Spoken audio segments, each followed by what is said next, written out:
கோவை மாவட்டம் பொள்ளாச்சி வட்டாரம் வால்பாறை முடிஸ் பகுதிக்கு செல்லும் நல்ல காத்து இருந்து சோலையார் எஸ்டேட் வரை செல்லும் சாலை காங்கிரஸ் சாலையாக மாற்றப்பட்டது. அப்பகுதியில் நல்ல காத்து ஆரம்ப மேல்நிலைப்பள்ளி அருகாமையில் வரை ஒருபுறம் சாலை அமைக்கப்பட்டன. மற்றொருவரிடம் அப்பகுதியில் இருந்து சோலையார் சுங்க பாலம் அருகாமையில் வரை மற்றொருவரிடம் அமைக்கப்பட்டது.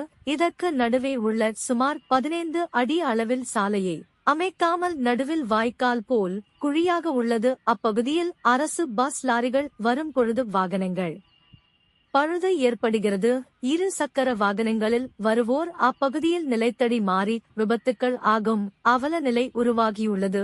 இதனை கருத்தில் கொண்டு அப்பகுதி சாலை அமைத்த சில நாட்களிலேயே அப்பகுதியில் ஒரு விபத்து ஒன்று ஆகியுள்ளது. தோணிமுடி 2ஆம் பிரிவு சேர்ந்த ராமானுஜம் அவருடைய மனைவி விமலா வயது 48 அந்த சாலையை புதுப்பிக்கும் பொழுதே விபத்துக்கள் ஆகியுள்ளது. அதற்கு பின் அதிக அளவு இருசக்கர வாகனங்கள் ஓட்டுவோர் மிகுந்த விபத்துக்கள் ஆகிக் கொண்டே உள்ளது.